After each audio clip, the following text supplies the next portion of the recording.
Começa agora pela TV Novo Tempo mais um programa Evidências na busca dos fatos que comprovem a realidade histórica da Bíblia Sagrada. E como você vê, nossa equipe continua aqui em Jerusalém, extraindo dessas pedras antigas um discurso, um ensino, uma história que se perdeu ao longo do tempo. Através da arqueologia, nós estamos procurando deixar a Bíblia mais clara para você. O contexto em meio ao qual aquelas histórias aconteceram, expressões idiomáticas, ditos populares, frases, provérbios, ensinamentos, tudo fica muito mais claro quando você está em loco. E é por isso que a TV Novo Tempo faz todo esse esforço para tornar a Bíblia mais didática e o seu ensino mais palatável, mais aprazível para você que está aí. Muito obrigado a todos, especialmente aos Anjos da Esperança, que permitiram a equipe do Evidências viajar até aqui e gravar esses programas com todo carinho para você. E no programa de hoje, falando disso, nós vamos continuar falando sobre Jesus no Templo de Jerusalém, quando ele veio aqui. Você já viu informações importantes e se as perdeu, aqui está o meu convite. Corre lá no canal do YouTube, @EvidênciasNT, se inscreva no canal e assista os programas anteriores. Tem muita informação legal esperando por você lá, tá certo? E aqui na TV Novo Tempo você também pode ver inéditos todos os programas que nós fizemos aqui em Israel. Então hoje vamos continuar aprendendo um pouco mais sobre o ministério de Jesus e a sua relação com o Templo de Jerusalém. Então não sai daí porque Evidências está só começando.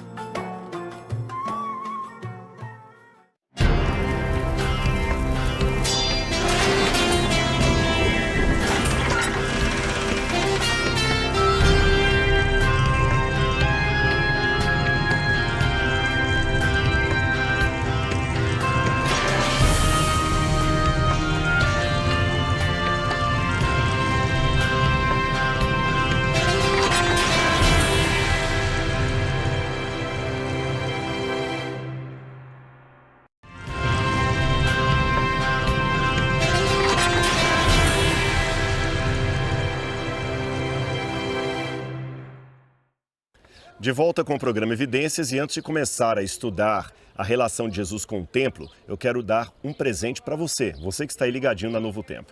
É o Guia de Estudos Evidências, que nós preparamos com muito carinho para você. Aqui nós temos informações importantes sobre a existência de Deus, a veracidade histórica da Bíblia Sagrada, se Jesus existiu, enfim, são muitos assuntos importantes e interessantes aguardando por você aqui. E o que é melhor, de graça.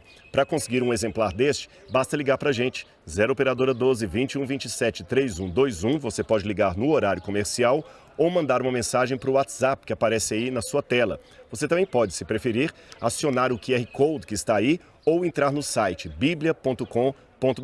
A gente quer mandar um exemplar para você na sua casa.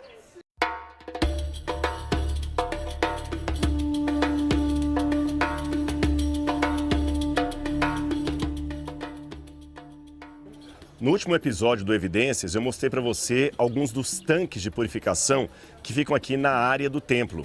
Há um exemplar melhor que nós mostramos no programa passado e esse aqui.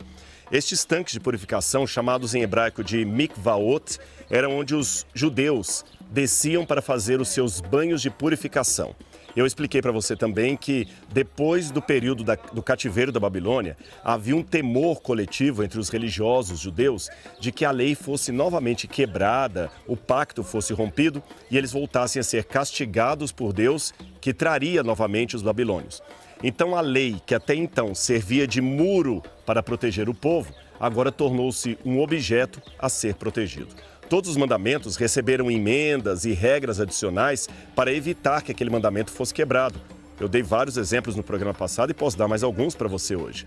No Shabat, por exemplo, se alguém estivesse comendo uma tâmara e depois pegasse o caroço da tâmara e cuspisse no chão, e ele brotasse e fosse num dia de sábado, no Shabat, ele estaria tecnicamente plantando no sábado, quebrando a lei, transgredindo a aliança, trazendo a desgraça e o opróbrio sobre o povo. Então criaram uma lei adicional. No Shabat você não pode cuspir no chão, não pode fazer lama, não pode fazer nenhum trabalho, não pode fazer nada que implique na quebra do mandamento. E você também não pode ter nada que traga contaminação espiritual para o seu corpo.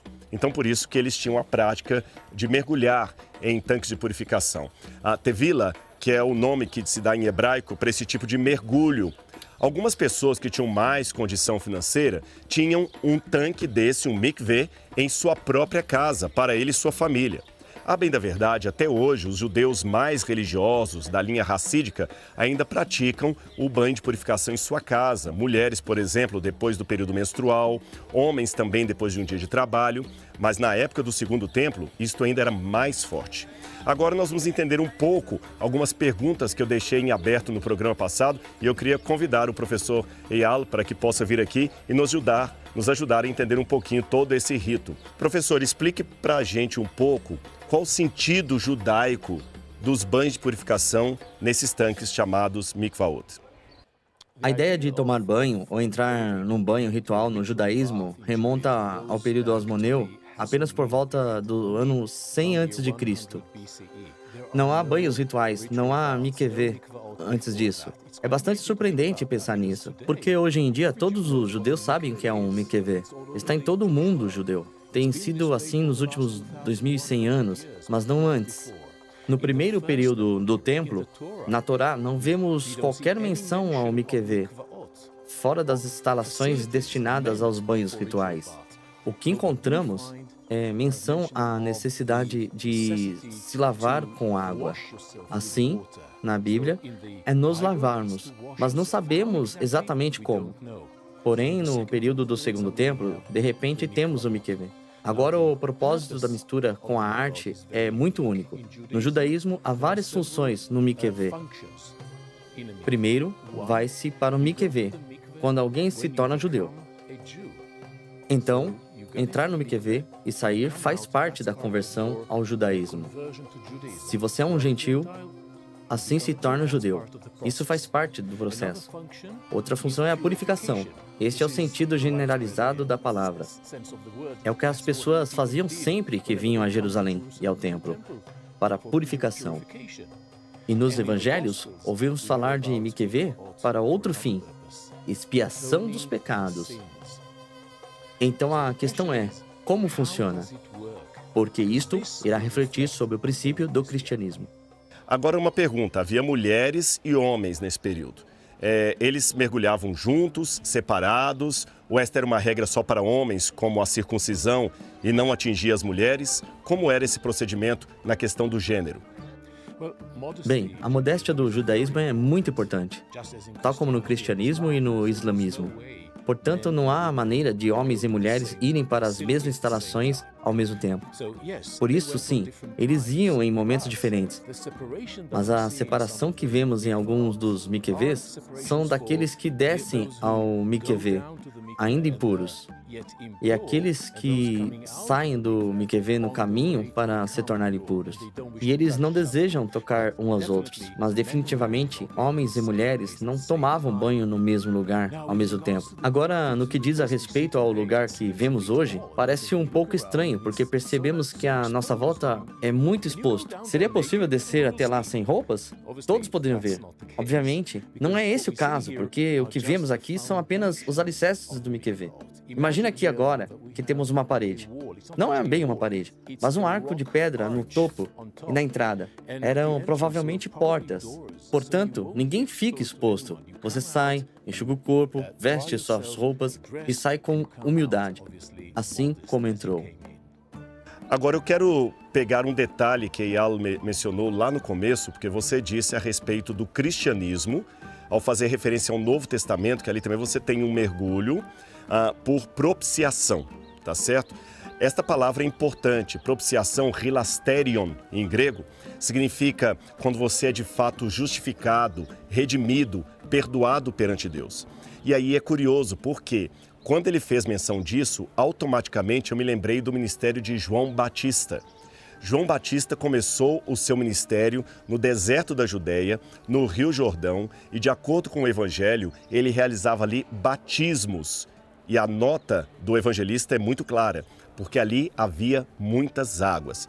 Então, a junção dessa informação do Novo Testamento com o que nós vemos aqui já clarifica que o batismo no cristianismo primitivo era um mergulho. A pessoa mergulhava completamente na água e não apenas um pouco de água na testa, como o batismo por ablução é feito hoje, tá certo? Era um mergulho.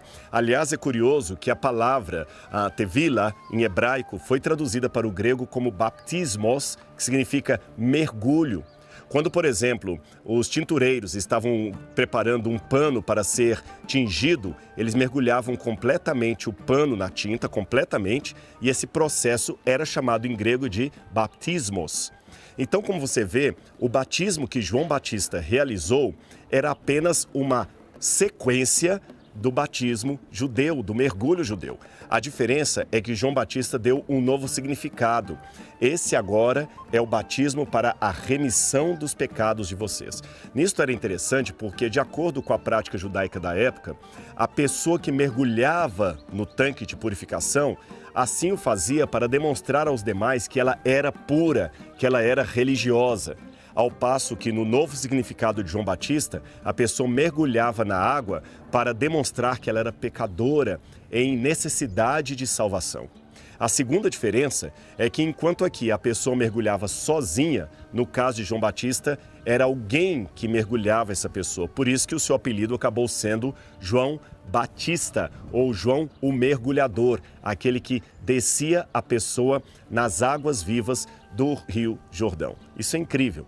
Depois, quando o ministério de Jesus começa, esse batismo de João acaba tendo um outro significado para demonstrar a entrada da pessoa na nova vida, na vida cristã. Como você está vendo, aqui no Mikveh, eu tenho o ancestral teológico da prática do batismo que nós encontramos hoje no cristianismo.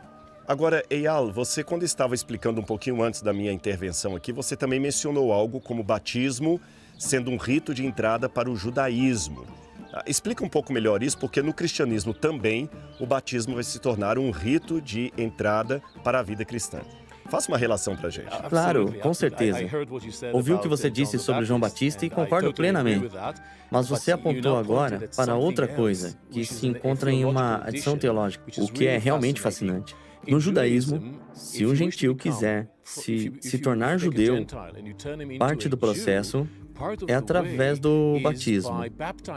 Ele é levado a um banho ritual como este. E o ponto é, como isso funciona? Qual é o conceito teológico por trás disso? Ele era um gentio, era um pecador. Ele fazia coisas más e tudo está esquecido. Como seria possível? Por que ele não vai pagar pelo que fez? E a resposta é bastante simples. O batismo no judaísmo, no período do Segundo Templo, é também um conceito de morte e renascimento. Está morto e então é enterrado na água e quando emerge, é uma nova pessoa. Você nasceu de novo. Entende? Esse conceito foi difundido no judaísmo no período do Segundo Templo. E por isso não é de admirar que encontremos no Novo Testamento, na epístola escrita por Paulo aos Romanos, ele traz a mesma ideia. Ele nos diz que quando batizamos, estamos mortos no que diz a respeito às leis de Moisés. Agora você nasce de novo para a verdadeira lei. E, portanto, é a mesma essência que se encontra no conceito de conversão no judaísmo. Isso, para mim, é muito importante de ser dito, porque há muitos teólogos, pregadores e pessoas leitoras da Bíblia que fazem uma dicotomia muito artificial entre o Antigo e o Novo Testamento. Na verdade, isso seria até uma forma de teologia antissemita, que nega as raízes judaicas de Jesus e do cristianismo. Como você vê, Paulo era judeu, Jesus era judeu. Jesus, quando esteve aqui, certamente ele se purificou em alguns desses tanques que estão aqui. Quem sabe nesse que está justamente aqui à minha esquerda. Os apóstolos também. E como você vê, os ritos que o cristianismo coloca novo significado são ritos nada mais, nada menos que vindos do judaísmo.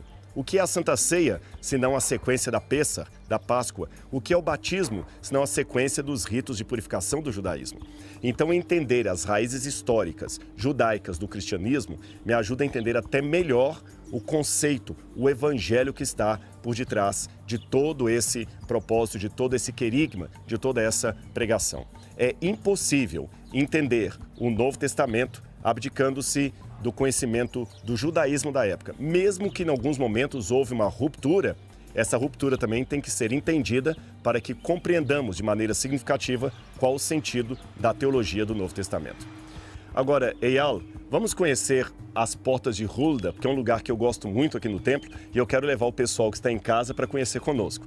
Mas antes, nós vamos parar num lugar ali que tem uma pedra do tempo de Jesus, que dá uma boa ideia daquilo que nós comentamos no programa passado, ao fazer alusão sobre a exclamação dos apóstolos que, ao visitarem o local com o mestre, falaram: Senhor, quão magníficas e grandiosas são as pedras desse templo.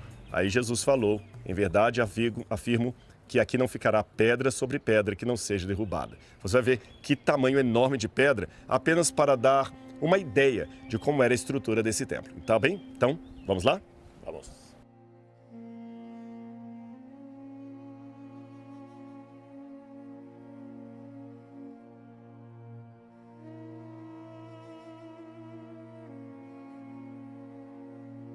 É aqui que eu estava falando com vocês. Olha o tamanho dessa pedra. E eu garanto para você que ela não é a maior que nós temos aqui. Há uma muito maior que eu vou mostrar num outro programa para você. Mas veja, ela não tem nenhuma emenda. E esta é apenas uma das muitas e muitas pedras que Herodes usou para a edificação desse templo. Na verdade, há uma dúvida se essa pedra é da época de Herodes o Grande ou um pouco depois, da época de Pilatos. Seja como for, ela estava aqui quando Jesus visitou esse lugar e foi a pedras como esta que os discípulos se referiram quando disseram: Senhor, quão grandes são as pedras do templo. Imagine só.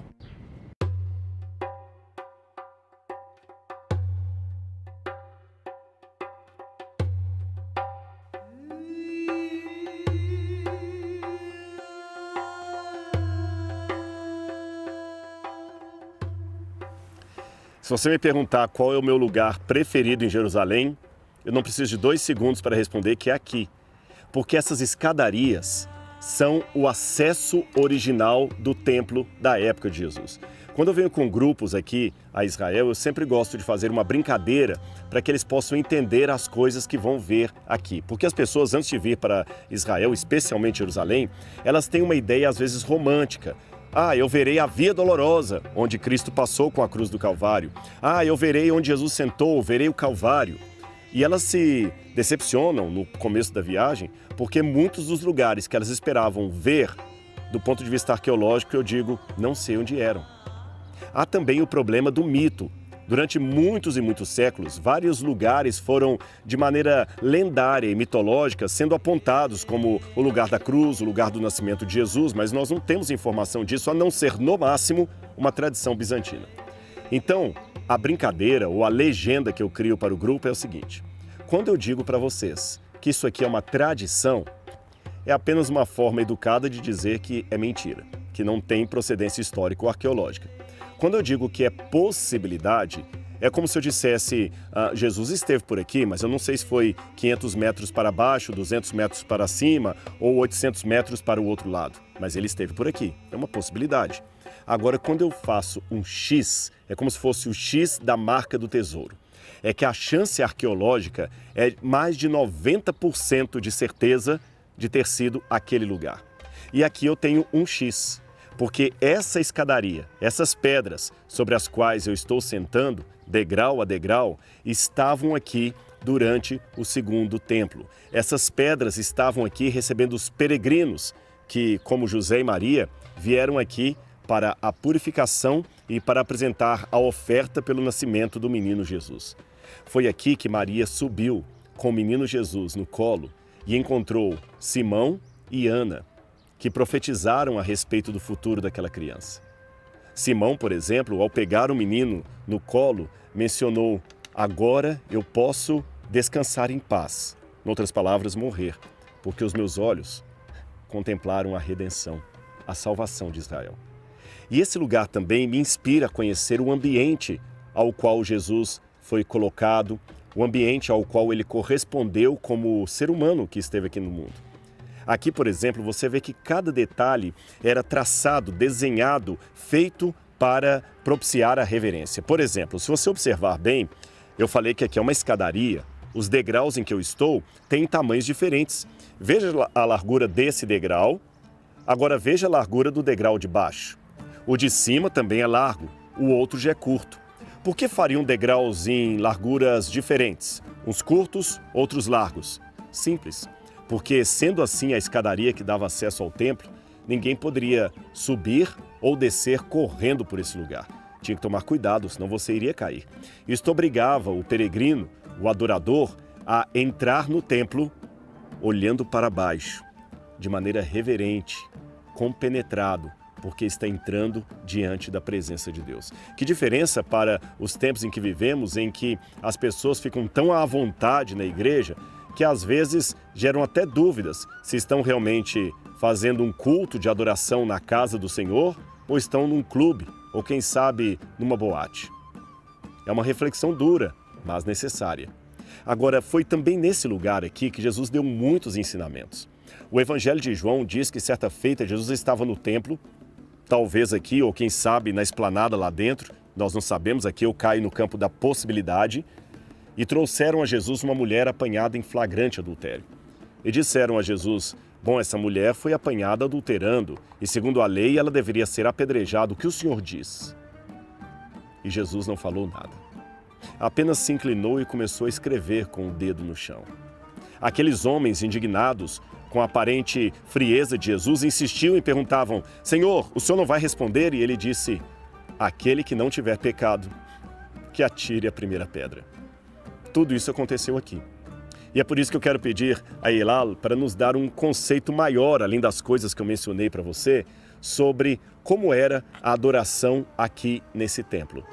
Eilal, nós sabemos que as escadarias são do tempo de Jesus. E as portas? Onde ficavam as portas que davam acesso ao interior do templo? Bem, Rodrigo, em primeiro lugar, devo dizer que estou aqui sentado contigo e é 2022. Há 2000 anos, os nossos antepassados sentaram aqui no mesmo lugar, provavelmente conversando uns com os outros da forma como fazemos agora. Já estive aqui centenas de vezes e todas as vezes sinto a mesma emoção. Aqui acreditamos que era a entrada principal para o templo, durante o tempo do fim do primeiro período do segundo templo, o tempo de Jesus. As pessoas vinham do sul e subiam às entradas principais, e ali no topo haveria dois conjuntos de portões, um à esquerda, agora parcialmente coberto por este edifício medieval, que é na verdade um portão duplo, duas entradas, e outro tem agora 3 arcos. Está bloqueada desde a era muçulmana, mas costumava ser possivelmente mais um portão duplo. A tradição judaica chama esses portões que se localizam no sul de Huda. Não sabemos por quê, mas temos algumas teorias sobre isso. Algumas sugerem que o túmulo de uma profetisa do período do primeiro templo, cujo nome era Hulda, estava em algum lugar por aqui. E isso deu aos portões os seus nomes. Outros sugerem que temos que olhar para a topografia. O templo situa-se a cerca de 740 metros acima do nível do mar. Aqui, estávamos cerca de 40 metros mais baixo. Portanto, é óbvio que existe uma lacuna. Como ultrapassar essa lacuna? Entrando pelo portão e depois passando por dentro de um túnel até levar lá dentro. Assim, quando você sai, está dentro da esplanada do templo e pode olhar para o aspecto fascinante do templo, que se assemelha a um animal, que se chama Holed em hebraico. Talvez seja essa a fonte do nome dos portões à nossa volta. Estamos rodeados por dezenas de mikvê, ou banhos rituais. Lembre-se, milhares e milhares, talvez dezenas de milhares de judeus que vêm aqui diariamente, especialmente nas festas, eles têm que se purificar antes de irem para o templo. É por isso que temos estes mikvês.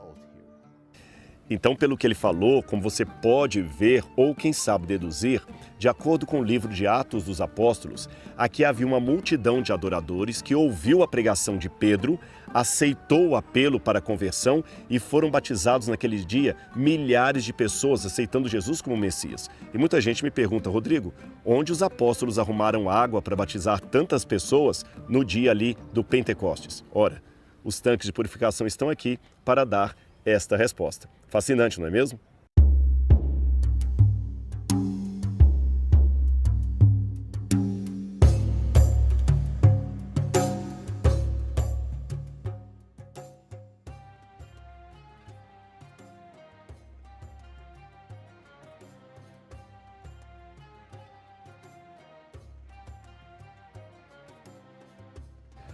Agora, Eyal, uma vez que nós estivemos juntos guiando aqui em Israel, você contou uma história que me fascinou muito sobre um homem importante que esteve aqui onde nós estamos, Neil Armstrong, que pisou na Lua e depois veio aqui. Conte agora para o pessoal de casa o que aconteceu naquele episódio quando ele veio visitar Jerusalém. O homem que pisou na Lua pela primeira vez. Sim. Esta é uma história interessante. Neil Armstrong foi o primeiro homem na Lua em julho de 1969, quando regressou vivo à Terra. Foi recebido por todos e todos admiraram esse enorme feito do espírito humano. E ele foi para uma excursão. Um dos lugares que visitou foi Jerusalém. E em Jerusalém, ele veio aqui como um cristão devoto. Ele veio aqui e ouviu as explicações sobre o judaísmo há 2000 anos atrás, no tempo do templo. E ouviu a escavadora dizer-lhe que estas escadas seriam a entrada principal para todos os judeus que viessem ao templo no segundo período do templo. Então ele disse: é possível que esta seja também a escadaria no topo da qual Jesus caminhou quando foi para o templo? Depois, o arqueólogo disse: bem, sim, por que não? Ele era judeu. A sua família era uma família judaica tradicional. Eles vieram ao templo quando ele era bebê. Ele veio várias vezes quando era adulto e passou as últimas semanas da sua vida no templo. Então, certamente, era assim que entrava. Neil Armstrong ouviu e depois respondeu: eu estou mais comovido agora, enquanto piso aqui, do que quando pisei na Lua. Então, para mim, esta frase coloca tudo em proporção. Alguém que esteve na Lua vem à Terra e isto é mais emocionante para ele. Uau, isso me impressiona muito. Este é o verdadeiro significado da arqueologia que vemos em Jerusalém. É o Espírito por dentro das pedras. E mesmo que você não tenha tido a oportunidade de vir pessoalmente aqui e testemunhar como um astronauta que está mais emocionado de pisar aqui do que em qualquer outro lugar, você pode ter a esperança de um dia pisar nas ruas da Nova Jerusalém e viajar por planetas de um universo sem fim, ao lado de Cristo, o Cordeiro, o Criador. O programa Evidências fica por aqui, mas nós temos um novo encontro semana que vem aqui na TV Novo Tempo. Um grande abraço e até lá!